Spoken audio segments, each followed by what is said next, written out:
The whistle of the train echoed through the valley as Annabelle Porter clutched her single suitcase, her knuckles white against the worn leather. The last thing my father would have wanted was for me to become some stranger's mail-order bride, she whispered to herself. The words disappeared into the billowing steam that enveloped the platform of Silver Creek Station, Colorado, 1878. The advertisement had seemed like salvation 3 months ago when she'd been desperate in Boston. Her father was freshly buried, and creditors were circling like vultures. Respectable rancher seeks educated Eastern lady for matrimony and companionship. Passage paid. Those simple words had been her escape route from a life of destitution, even if they led to a future she'd never imagined for herself. Annabelle smoothed down her navy traveling dress, the best she owned, and tried to look confident as passengers disembarked around her. She was searching the crowd for a man holding a sign with her name when a commotion near the station house caught her attention. "I don't care what your ledger says," a deep voice boomed. "The cattle were promised for yesterday's train. My men have been waiting since dawn." The station master, a small man with spectacles perched on his nose, backed away from the towering figure before him. "Mr. Knox, I understand your frustration, but the telegram states what some fool in Denver decided, not what was agreed upon." The tall man slammed his hand against the counter, causing several nearby women to gasp. Annabelle couldn't help but stare. The angry rancher stood over 6 feet tall with broad shoulders and a lean waist. His dark brown Stetson was pushed back on his head, revealing a strong face bronzed by the sun. Despite his evident rage, there was something compelling about him, a raw energy that seemed to command the very air around him. "Is that Mr. Harrington?" Annabelle asked a woman standing nearby, referring to her intended groom. The woman gave a short laugh. "That's Kieran Knox, owns the biggest spread in the county, not one for polite company, as you can see." Annabelle nodded her thanks and continued searching the platform. After 15 minutes, her optimism began to fade. The platform had nearly emptied, and still no one had approached her. She sat on her valise, trying to ignore the growing pit in her stomach. "Miss Porter?"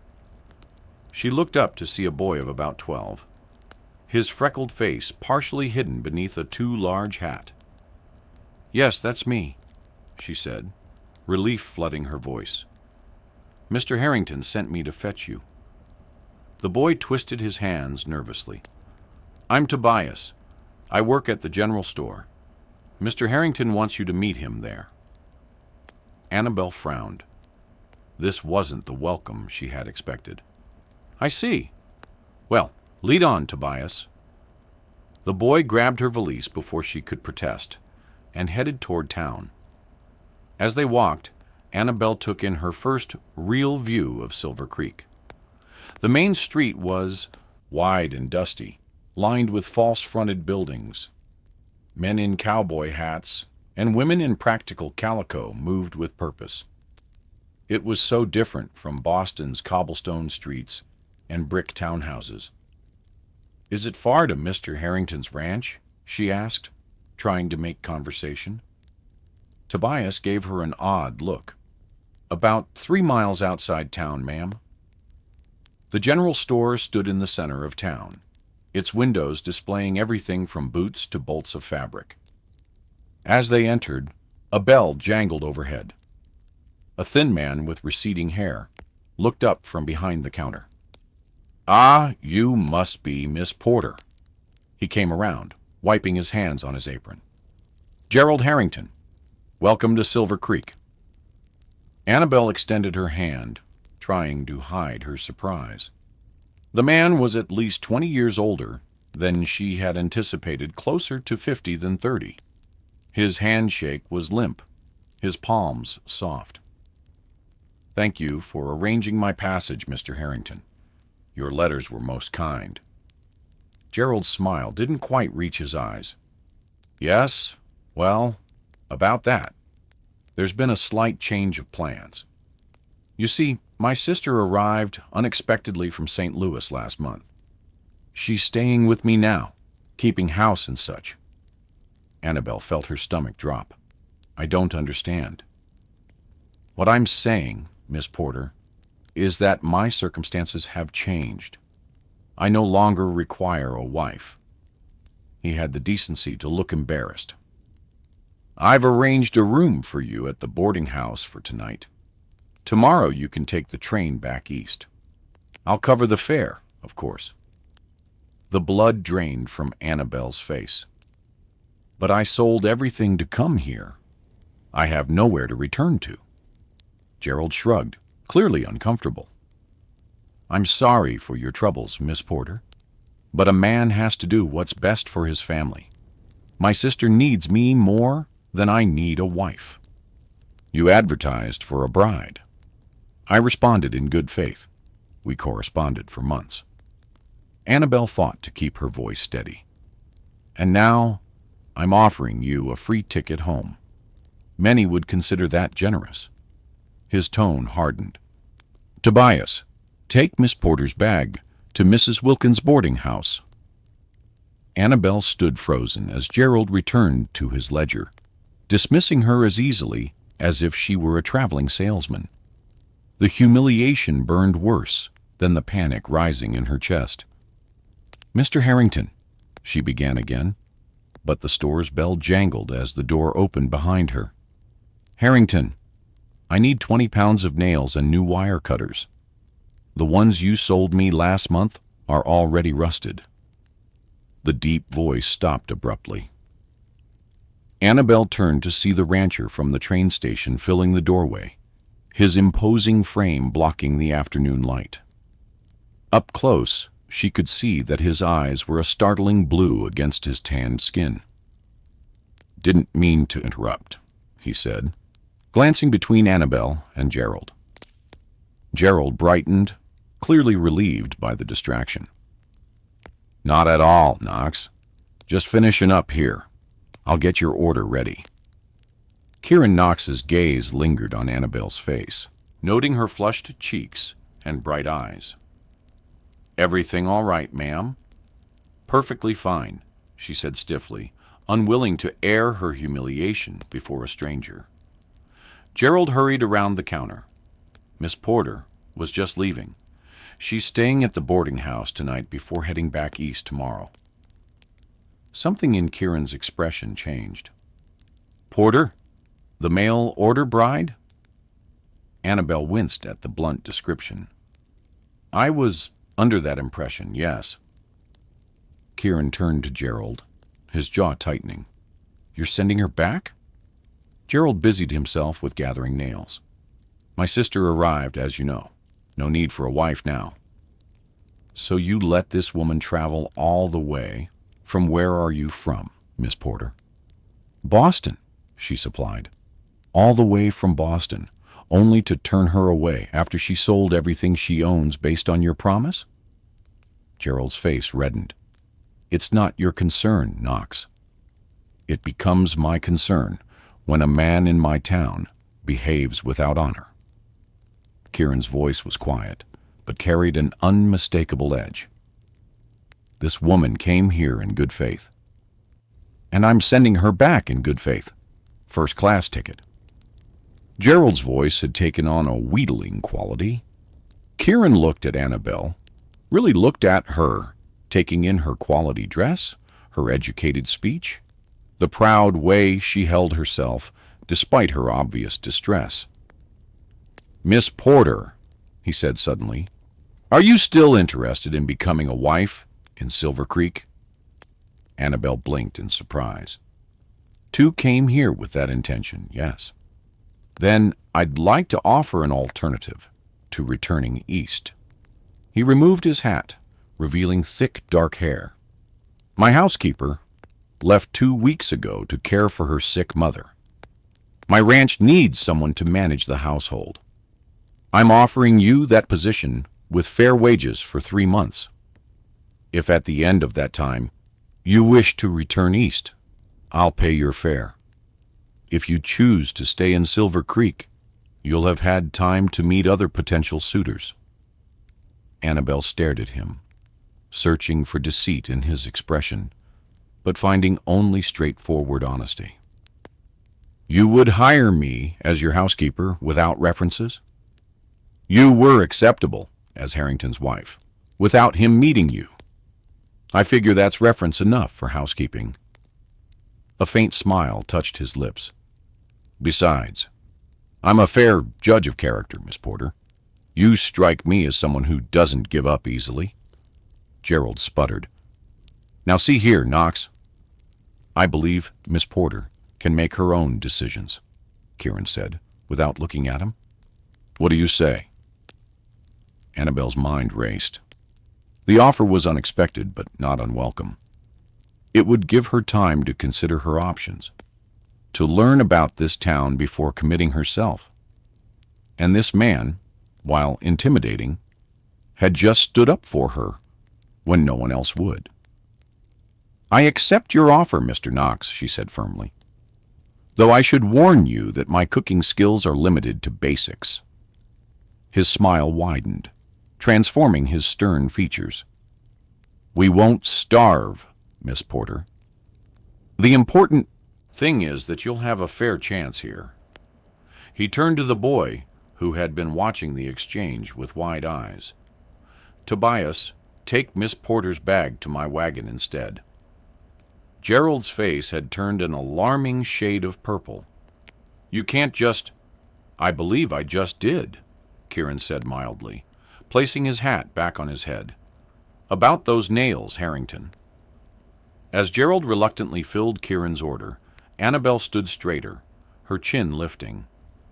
This wasn't how she had imagined her arrival in Silver Creek, but perhaps it was a blessing in disguise. At the very least, she would have 3 months to prove her worth, not as someone's mail-order bride, but as her own person. When they stepped outside, Kieran helped her into his wagon with a gentle hand. As they pulled away from the general store, Annabelle caught several townspeople watching with open curiosity. "They'll talk," Kieran said, following her gaze. "What will they say?" she asked. He glanced at her, his blue eyes crinkling at the corners. "They'll say Kieran Knox just claimed Gerald Harrington's mail-order bride for himself." His expression grew serious. "But you should know, Miss Porter, that while you're under my roof, you'll be treated with nothing but respect." "I believe you," she said, surprised to realize it was true. "And please, call me Annabelle." "Annabelle," he repeated, the name sounding different in his deep voice. "Welcome to Silver Creek." As the wagon rolled out of town toward the open country beyond, Annabelle felt something she hadn't expected flicker of hope. Perhaps her new life in the West wasn't going to be what she had planned, but it might just be what she needed. The Knox ranch sprawled across the landscape, much larger than Annabelle had anticipated. As they crested a hill, she gasped at the sight of the main house, substantial 2-story structure built of sturdy logs with a wide porch wrapping around the front. Several outbuildings dotted the property, and in the distance a large barn stood sentinel over corrals filled with horses. "It's beautiful," she said honestly. Kieran's expression softened with evident pride. "My father started with nothing but 100 acres and a dream. When he died 5 years ago, he left me 5,000 acres and the best cattle bloodlines in Colorado." He guided the wagon toward the house. "It's a good life, but a demanding one." "How many people work here?" "I have 8 full-time ranch hands, plus a foreman, Jacob Miller. During roundup and branding, we hire on extra help." He pulled the wagon to a stop. "The house has been neglected since Mrs. Finch left." Annabelle suppressed a smile at his obvious discomfort. "I'm not afraid of hard work, Mr. Knox." "Kieran," he corrected, jumping down and coming around to help her. His hands spanned her waist as he lifted her effortlessly to the ground. For a moment, they stood close enough that she could smell the leather and sun-warmed cotton of his shirt before he stepped back, clearing his throat. "I'll show you inside," he said, retrieving her valise. The interior of the house was spacious, but showed clear signs of bachelor living. Dishes were stacked haphazardly in the kitchen sink. Boots had been discarded by the door, and a thin layer of dust covered the surfaces. "Your room will be upstairs, first door on the right," Kieran said, leading the way up a broad staircase. "Mine is at the end of the hall. The other rooms are empty, though occasionally Jacob stays over if we're working late." The bedroom he showed her was surprisingly large, with a four-poster bed, a chest of drawers, and a small writing desk beneath a window that overlooked the mountains to the west. The linens, while rumpled, appeared clean. "I'll let you settle in," Kieran said, placing her valise on the bed. "Supper's usually at 6, but given the circumstances, don't worry about cooking tonight. I can manage." "Nonsense," Annabelle said, removing her hat and gloves. "I'll need to familiarize myself with the kitchen anyway. Just give me half an hour to freshen up." A look of respect crossed his face. "As you wish. I'll be in the barn if you need anything." Once alone, Annabelle sank onto the bed, the events of the day catching up with her. She had arrived expecting to be a wife by nightfall, and instead found herself employed as a housekeeper to one of the most intimidating men she'd ever met. Yet there was something about Kieran Knox that inspired trust, despite his gruff exterior. She unpacked her few belongings, changed into a simpler dress, and tied an apron around her waist. Determined to make a good impression, she made her way to the kitchen to assess what she had to work with. The pantry was surprisingly well stocked with staples, flour, sugar, coffee, and canned goods. She found potatoes, onions, and even some carrots in a root cellar, accessed through a trapdoor in the kitchen floor. A smokehouse behind the kitchen contained several hams and sides of bacon. By the time Kieran returned, Annabelle had prepared a simple but hearty meal of fried ham, potatoes, and biscuits. She'd also managed to clean the kitchen to a reasonable standard. Kieran stopped in the doorway, his expression one of pleasant surprise. "It smells like my mother's kitchen in here." "I hope that's a compliment," Annabelle said, placing the last of the biscuits in a cloth-lined basket. "The highest," he assured her, moving to wash his hands at the pump sink. She was the finest cook in 3 counties. They ate at the large kitchen table, the silence initially awkward, but gradually easing into something more comfortable. Kieran ate with the appreciation of a man accustomed to his own cooking, which Annabelle took as a compliment. "Tell me about Boston," he said as they finished their meal. Annabelle described her life there, her father's position as a professor of literature, their small but comfortable home, the libraries and concerts she had enjoyed. She skimmed over the financial ruin that had followed his death, but Kieran seemed to understand what she left unsaid. "And what made you answer Harrington's advertisement?" he asked, his blue eyes intent on her face. She considered deflecting, but decided on honesty. Necessity, primarily, but also a desire for something different. My life in Boston was prescribed the daughter of a professor, destined to marry another academic, or perhaps a lawyer. After my father died, I realized how little I had chosen for myself. She met his gaze directly. Coming west was my choice, even if the circumstances were not ideal. Kieran nodded slowly. The West is good for reinvention. Most folks here don't much care where you came from, only what you make of yourself now. And what about you? She asked. Have you always been a rancher? A shadow crossed his face. I was away for a time. Fought in the war when I was barely 18. Saw things no boy should see. His voice grew distant.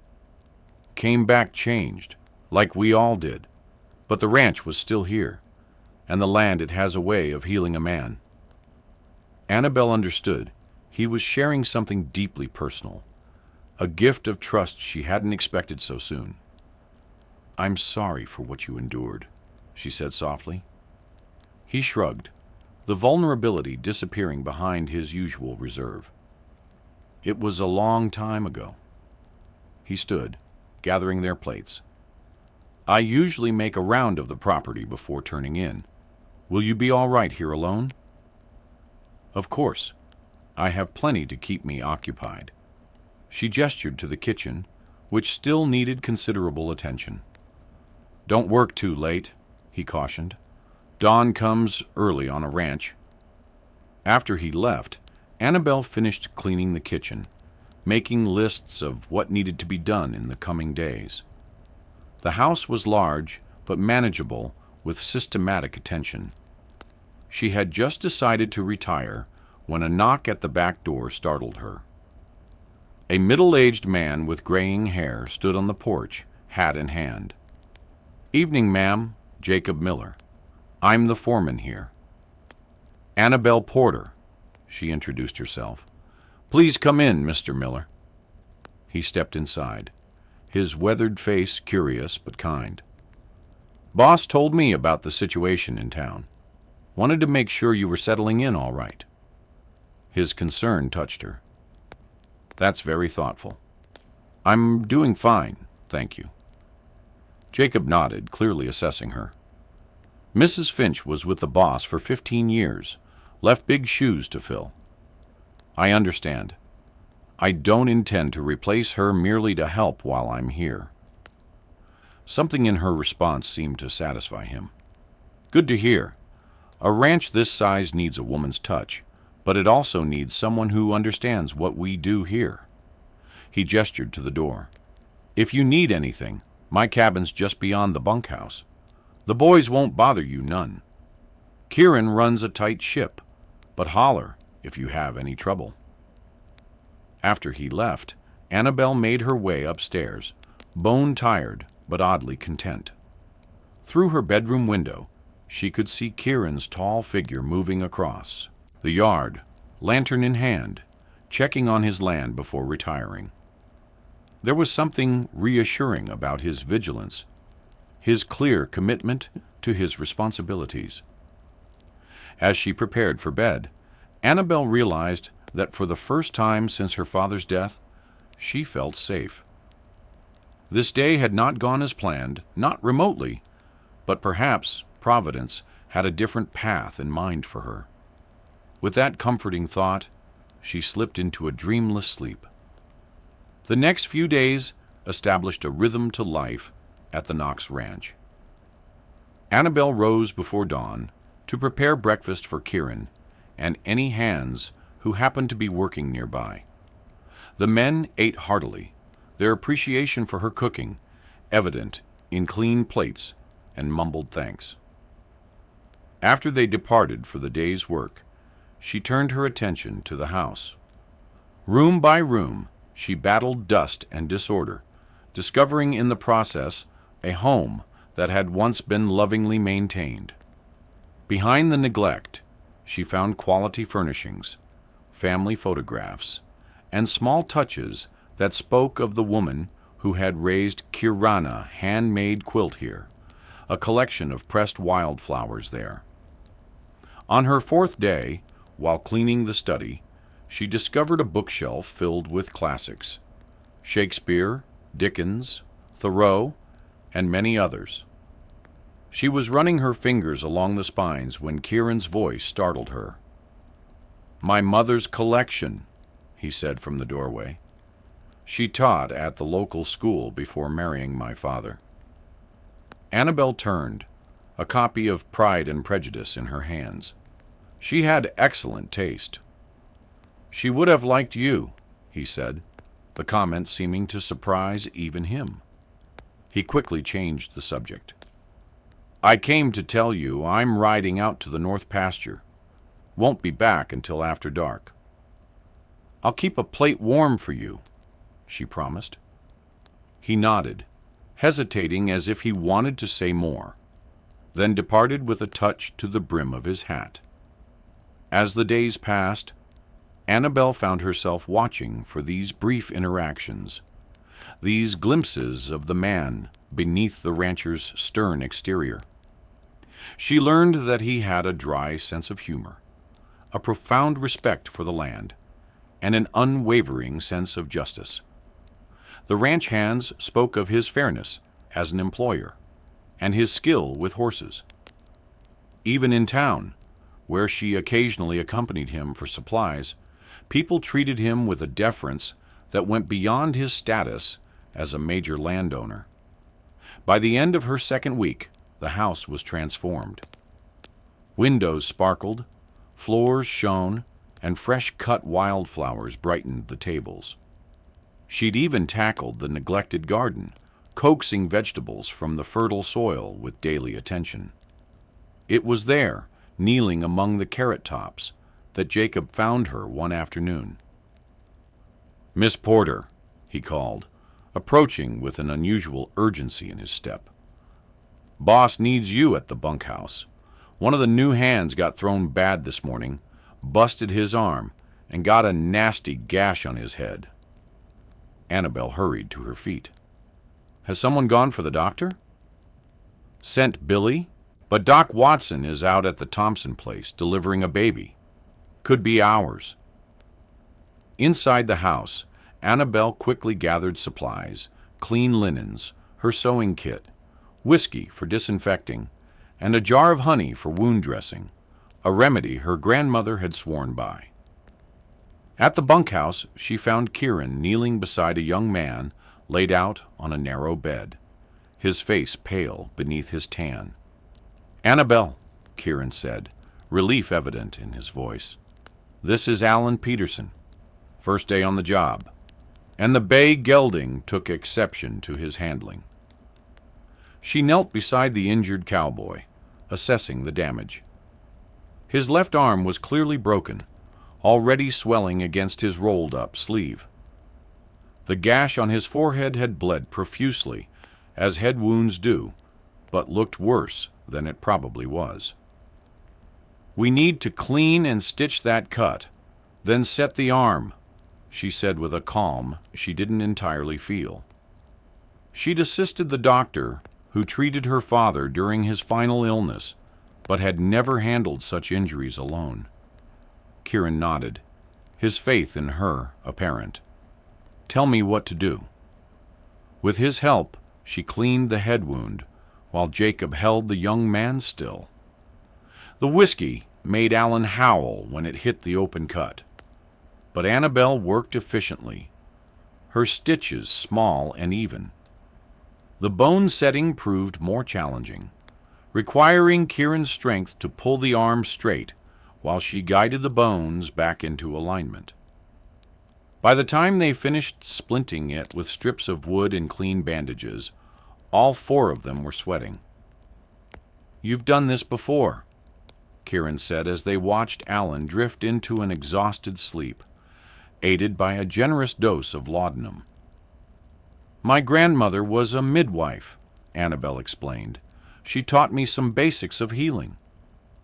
They walked back to the main house together, the late afternoon sun casting long shadows across the yard. "You're full of surprises, Annabelle Porter," Kieran said, his voice warm with admiration. "As are you," she replied.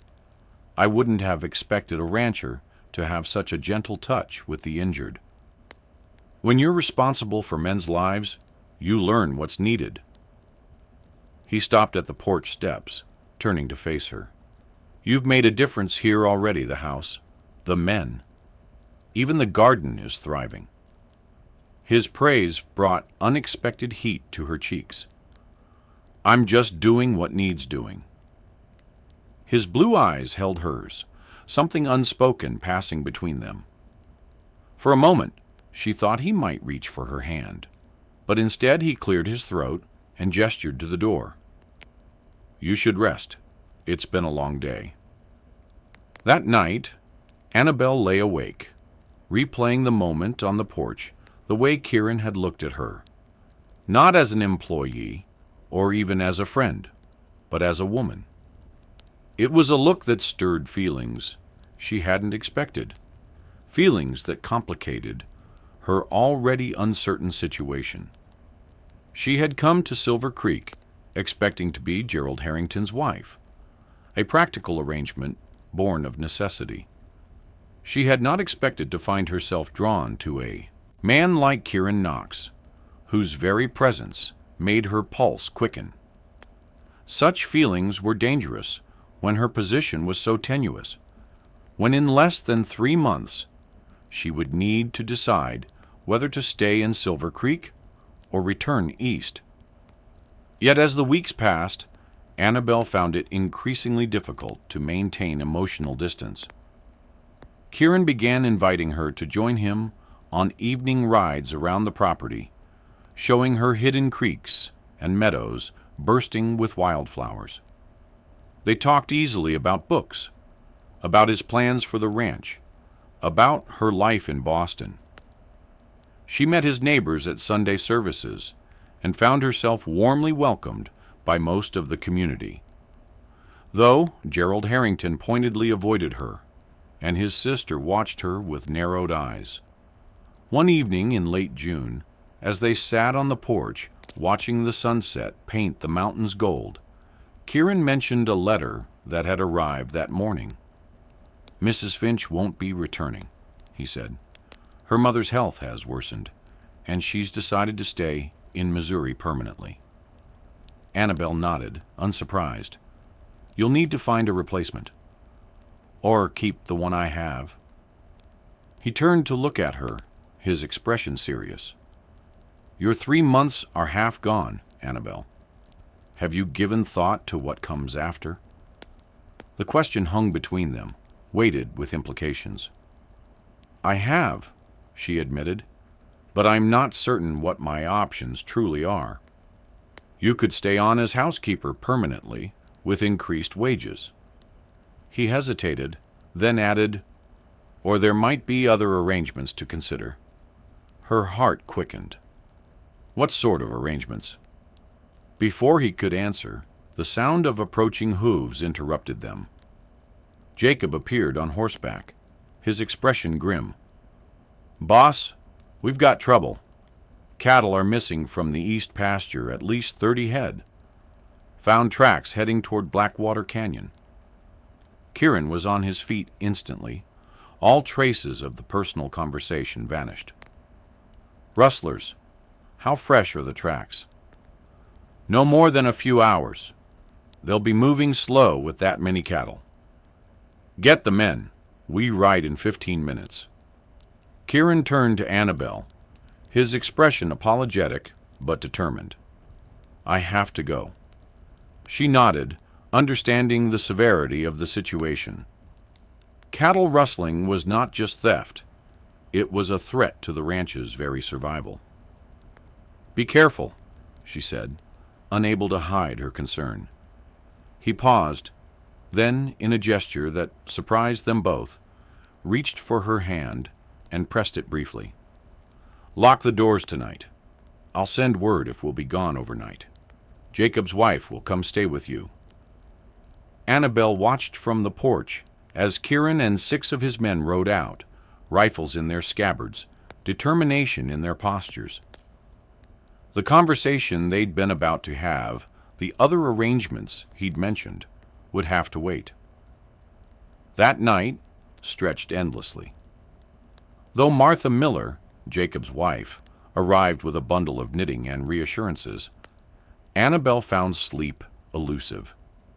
Every sound from outside sent her to the window, searching the darkness for returning riders.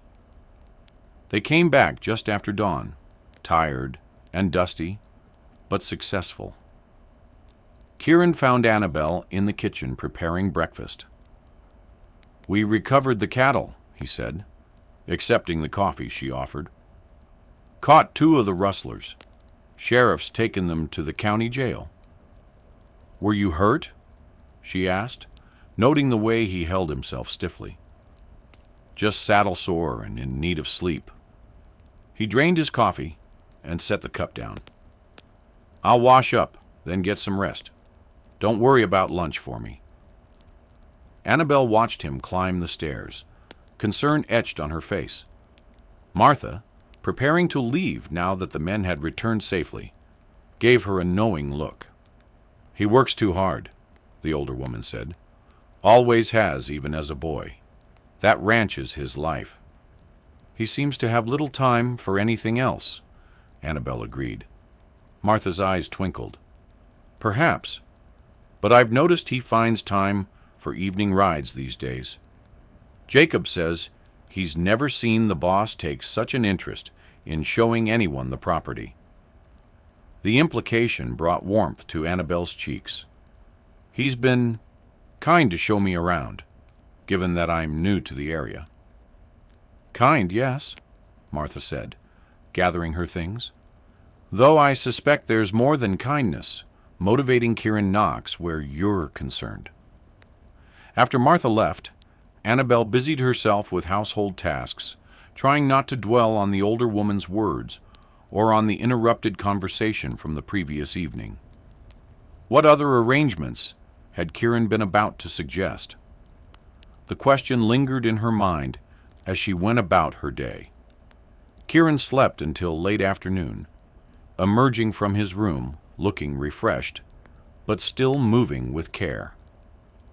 As he came down the stairs, Annabelle noticed him wince slightly. "You were injured," she accused, abandoning the dough she'd been kneading. "It's nothing. One of the rustlers got in a lucky punch." He tried to wave off her concern, but she was already at his side. "Let me see," she insisted. With reluctance, he lifted his shirt to reveal a large bruise spreading across his ribs on the left side. Annabelle drew in a sharp breath. "You should have told me. I have arnica that would help with the bruising." "I've had worse," he said, but allowed her to retrieve the salve from her room. In the kitchen, he sat at the table while she gently applied the ointment to his injured side. The intimate act of tending to him, feeling the warmth of his skin beneath her fingers, created a charged silence between them. "About yesterday," he began, his voice lower than usual. "What I was trying to say." The front door burst open, startling them both. Tobias, the boy from town, stood in the doorway, breathless and wide-eyed. "Mr. Knox, there's a big fight at the saloon. Sheriff sent me to fetch you. Says there's trouble with the rustler's friends." Kieran was already on his feet, reaching for his gun belt. "Tell the sheriff I'm coming." He glanced at Annabelle, frustration evident in his expression. "I'm sorry. This conversation seems destined to be interrupted." "Go," she said, understanding the urgency. "Be careful with those ribs." He paused at the door, his gaze holding hers. "This isn't finished, Annabelle. When I return, we will talk." But when he returned hours later, he brought news that pushed personal matters aside once again. The confrontation in town had escalated into something more serious. Threats had been made against the Knox ranch by friends of the captured rustlers. "Jacob's doubling the night patrols," Kieran explained as they sat in the kitchen, the clock ticking past midnight. "I don't think they'll try anything, but we can't take chances." "How long will this go on?" Annabelle asked, concerned by the dark circles under his eyes. Until the trial next week. Once those men are sentenced, their friends will likely move on. He ran a hand through his hair, a rare gesture of weariness. I'm sorry this is happening while you're here. Don't apologize. This is your life, protecting what's yours. She hesitated, then added softly, I admire your dedication, Kieran. His expression softened.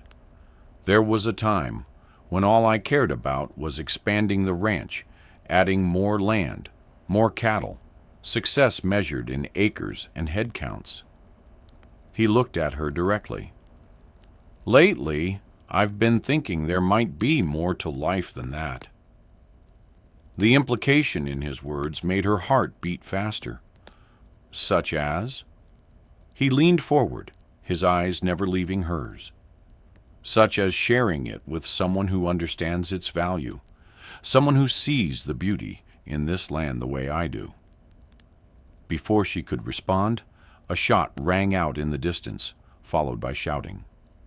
Kieran was on his feet instantly, reaching for the rifle he'd leaned against the wall. Stay inside. Lock the doors, he ordered, all tenderness gone from his voice, replaced by the hard edge of a man preparing for danger. As he disappeared into the night, Annabelle moved to the window, straining to see what was happening. Lanterns bobbed in the darkness near the corral, and men's voices carried on the night air. More shots followed, making her flinch. Unable to sit idle while Kieran and his men faced danger, she retrieved the shotgun she knew was kept in the pantry. Her father had taught her to shoot years ago, believing every educated person should know how to handle a firearm. Positioning herself by the kitchen window that overlooked the yard, she watched and waited, prepared to defend the house if necessary. The confrontation lasted nearly an hour. From what she could gather, several men had attempted to set fire to the barn, but had been spotted by the night watchman. In the ensuing exchange of gunfire, one of the intruders had been wounded, and the others had fled. When Kieran finally returned to the house, his expression was grim, but relieved to find her safe. They're gone. Jacob's taking the wounded man to town for the doctor to see to before he goes to jail. Was anyone else hurt? She asked, lowering the shotgun. His eyes widened slightly at the sight of the weapon in her hands. No, just property damage. He approached slowly, taking the gun from her. Where did you learn to handle one of these? My father believed in practical education, she explained. I'm not a particularly good shot, but I know which end is which. A smile tugged at his lips, despite the gravity of the situation. You continue to surprise me, Annabelle Porter. Is that a good thing? She asked, suddenly uncertain. He set the shotgun aside and stepped closer, close enough that she could feel the heat radiating from his body. It's a very good thing. His voice had dropped to a near whisper. I find myself thinking about you at the most inopportune moments. When I'm checking fences or negotiating cattle prices, I wonder what you're doing, what you're thinking. Annabelle's breath caught in her throat. I've been having similar difficulties concentrating. His hand came up to touch her cheek, the calluses on his palm rough against her skin. I was trying to tell you yesterday, don't want you to stay on as my housekeeper. Her heart sank momentarily, until he continued, I want you to consider becoming my wife. The words hung in the air between them, momentous and transformative. Annabelle searched his face, finding sincerity in his blue eyes. We've known each other such a short time, she said softly. I knew the first day, when you stood in Harrington's store, with your chin up, refusing to be defeated. His thumb traced her jawline. I knew when I saw you stitch up Alan's wound without flinching. I knew when I watched you bring life back to this house, making it a home again. Kieran, she whispered, her heart pounding. I'm not asking for an answer tonight, he said. You still have time left in your 3 months. Use it to be certain. But know that when I look at my future now, I see you in it. With gentle deliberation, he lowered his head and brushed his lips against her, as question more than a demand. Annabelle answered by leaning into him, her hands coming up to rest against his chest as the kiss deepened into something that spoke of promises and possibilities. When they finally parted, both breathless, Kieran rested his forehead against hers. I should go help the men secure the property, he said reluctantly. I'll be here when you return, she promised. As he walked back into the night, Annabelle touched her fingers to her lips, still warm from his kiss. She had come to Silver Creek, expecting an arranged marriage of convenience with a stranger. Instead, she had found something she hadn't believed existed connection that ran deeper than practicality, a feeling that made her heart race and her spirit soar. The following weeks brought both challenges and clarifications.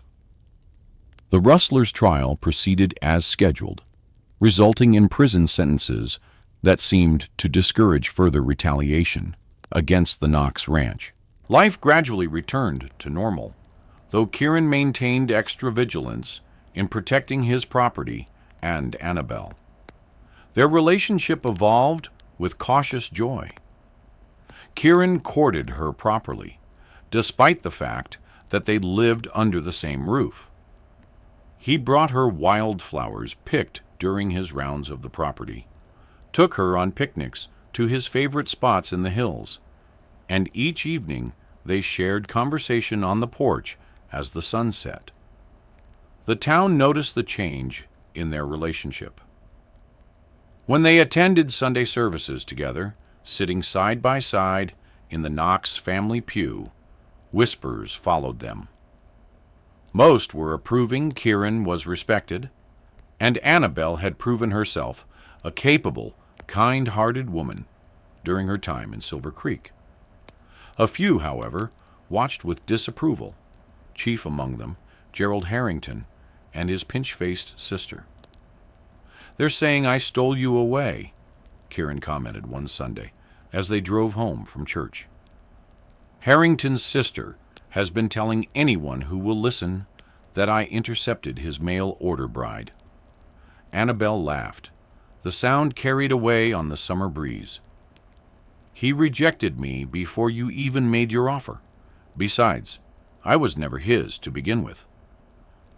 Kieran's hands tightened on the reins. No, you weren't. He glanced at her, his expression serious despite the lightness of their conversation. You don't belong to anyone but yourself, Annabelle. That's something I admire about you, your independence. Yet you've asked me to be your wife, she pointed out. Some would say that's a form of belonging to someone. Not the way I see it. He guided the wagon around a bend in the road. Marriage should be a partnership, not ownership. My parents taught me that. The sincerity in his voice touched her deeply. My parents had that kind of marriage. I never thought I would find it for myself. Have you? He asked. The question simple, but loaded with meaning. Found it, I mean. Annabelle looked at him, this strong, principled man, who had offered her shelter when she needed it most, who had seen her value from the beginning, who kissed her as if she were precious beyond measure. I believe I have, she said softly. His smile was radiant, transforming his usually serious face. Does that mean you're accepting my proposal? It means I'm strongly considering it, she teased, though they both knew her heart had already decided. As July turned to August, Annabelle's 3-month period of employment neared its end. The question of her future loomed, though, in truth, the answer had become increasingly clear. She belonged at the Knox ranch not as a housekeeper, but as Kieran's wife and partner. On the evening marking exactly 3 months since her arrival in Silver Creek, Kieran suggested a ride to the highest point on his property, a mesa overlooking the valley. "There's something I want to show you," he said, helping her mount the gentle mare he had chosen for her. They rode in comfortable silence as the sun began its descent, painting the landscape in hues of gold and amber. When they reached the mesa, Kieran helped her dismount, his hands lingering at her waist. "Look there," he said, pointing toward a cluster of trees near a bend in the creek that gave the town its name. Annabelle squinted, then gasped as she made out a structure taking shape among the cottonwoods. "Is that a house?" Kieran confirmed. "I've had men working on it for the past month. It's small now, just 4 rooms, but designed to expand as needed." He turned to face her fully. "It's for us, Annabelle, if you'll have me." Tears welled in her eyes at the gesture, this tangible proof of his commitment, his belief in their future together. "You built us a home? I want to start fresh, not have you living in the house I grew up in, the house my parents shared." He took her hands in his. "I want us to build our life together, from the foundation up." Annabelle looked from the distant house back to Kieran's face, reading the love and hope written there. In that moment, all doubts vanished. This was where she belonged, with this man, in this place. "Yes," she said simply. "Yes, I will marry you, Kieran Knox." His smile was brilliantly bright as he pulled her into his arms, lifting her off her feet in his enthusiasm. When he set her down, his kiss was tender, yet passionate, a promise of the life they would share. "When?" he asked when they finally parted. "As soon as the house is finished," she decided. "I want to start our marriage in our own home." He nodded, understanding the symbolism of her choice. 2 more weeks, then. The roof goes on tomorrow." As they rode back to the ranch, the setting sun at their backs, Annabelle felt a profound sense of rightness. She had come to Colorado seeking security through marriage to a stranger. Instead, she had found love with a man who valued her for exactly who she was. Word of their engagement spread quickly through Silver Creek. Martha Miller organized a gathering of local women to present Annabelle with quilts and household items for her new home. The ranch hands, gruff men unaccustomed to expressing sentiment, showed their approval by working extra hours on the new house, adding thoughtful details like built-in bookshelves and a garden plot already turned and fertilized. Even in town, most people expressed genuine happiness for the couple. Gerald Harrington, however, made a point of crossing the street to avoid them, his resentment evident in the set of his shoulders. "He's just embarrassed," Jacob explained when Annabelle mentioned it. "Town hasn't forgotten how he treated you. Makes him look bad that the woman he rejected is marrying the most eligible bachelor in the county." Annabelle dismissed Gerald from her thoughts, focusing instead on preparations for her wedding and new home. The date was set for the first Saturday in September, with the ceremony to take place on the porch of their new house, followed by a celebration that would include the entire community. As the day approached, Annabelle found herself reflecting on the extraordinary turn her life had taken. 6 months ago, she had been a grief-stricken daughter facing destitution in Boston.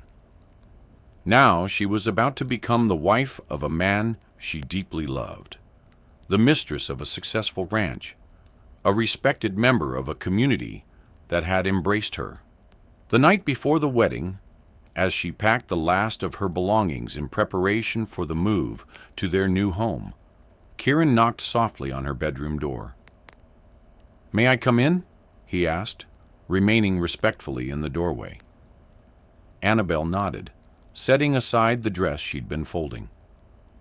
"Is everything all right?" "Everything's perfect," he assured her, entering the room but maintaining a proper distance. "I just wanted to give you something before tomorrow." From his pocket, he withdrew a small velvet box. "This was my mother's," he explained, opening it to reveal a gold band set with a modest diamond, flanked by 2 sapphires. "My father gave it to her when he asked her to come west with him. She always said the sapphires reminded her of the Colorado sky." Annabelle's breath caught at the beauty of the ring and the meaning behind it. "Kieran, it's beautiful. I had it sized for you," he said, removing it from the box. "May I?" She extended her left hand, watching as he slipped the ring onto her finger. It fit perfectly, the gold warm against her skin. "Tomorrow, I'll place it there again in front of witnesses," he said, his voice husky with emotion. "But tonight, I wanted a moment that was just for us." Annabelle looked up at him. This man who had changed her life in ways she could never have imagined. "I love you, Kieran Knox." It was the first time she had said the words aloud, though they had been in her heart for weeks. His blue eyes darkened with emotion as he drew her into his arms. "And I love you, Annabelle Porter." His kiss was gentle, yet filled with promise. "By this time tomorrow, you'll be Annabelle Knox." "I like the sound of that," she whispered against his lips. He reluctantly released her, propriety demanding that he leave her room despite their imminent marriage. "I'll see you tomorrow at our house. I'll be the one in white," she teased. After he left, Annabelle stood by the window, gazing out at the starlit landscape that had become her home. In the distance, she could just make out the silhouette of their new house, waiting for them to fill it with life and love. The wedding day dawned clear and bright, the September air crisp with the first hint of autumn. Martha and several other women helped Annabelle dress in the back bedroom of the new house, which had been completed just days before. Her gown was simple but elegant cream-colored silk, ordered from Denver, with lace at the collar and cuffs that Martha had contributed from her own wedding dress. "Something borrowed," the older woman had said with misty eyes.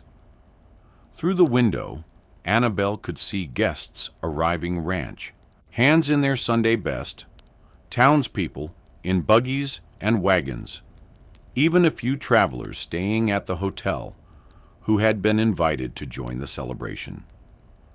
The yard had been transformed, with tables set beneath the cottonwoods and lanterns hanging from branches in preparation for the evening festivities.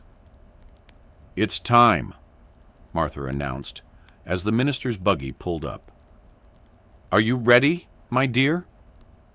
Annabelle took a deep breath, her hand touching the ring Kieran had given her the night before. "More ready than I've ever been for anything." They made their way to the front of the house, where Jacob waited to escort her onto the porch. As they rounded the corner, Annabelle's eyes immediately found Kieran standing tall and handsome in a new black suit, his hair neatly combed, his face alight with love as he saw her. The ceremony itself was brief but meaningful, their vows spoken clearly for all to hear. When the minister pronounced them husband and wife, Kieran's kiss was restrained but tender, mindful of their audience, yet conveying his devotion. The celebration lasted well into the evening. There was dancing to fiddle music, abundant food prepared by the women of the community, and toasts to the couple's happiness. As darkness fell, the lanterns were lit, casting a golden glow over the gathering. "Are you happy, Mrs. Knox?"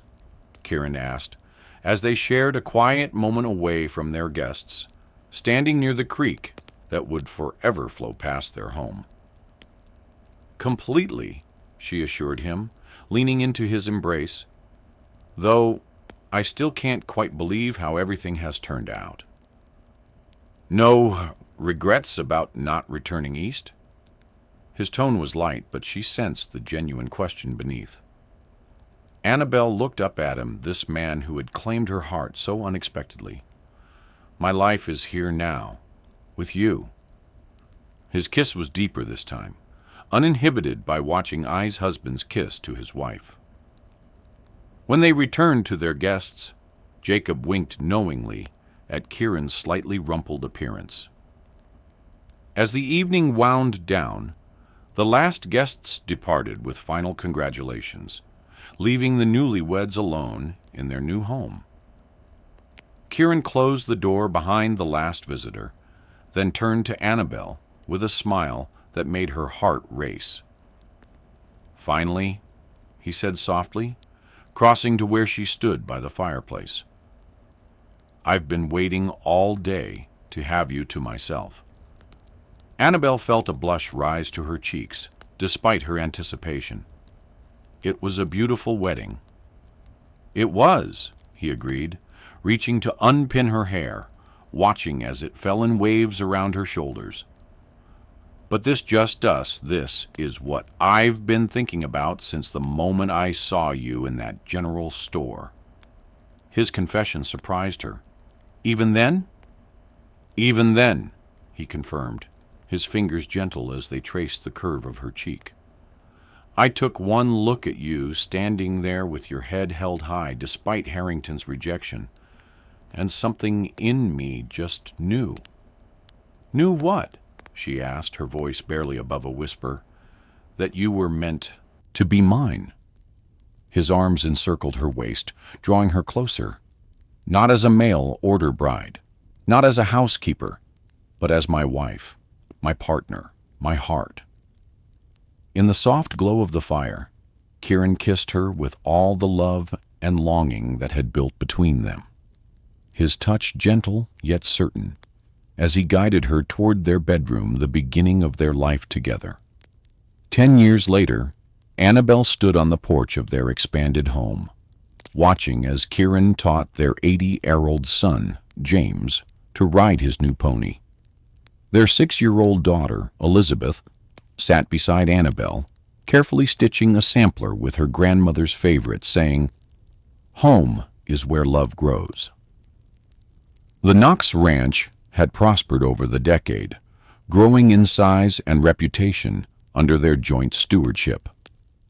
Annabelle had brought her own contributions, establishing a small library in town, organizing a school that now had 3 teachers, and introducing breeding techniques she'd read about in agricultural journals. Silver Creek had grown as well, the railroad bringing new residents and opportunities. Gerald Harrington had eventually sold his store and moved to Denver, unable to face the daily reminder of his poor judgment.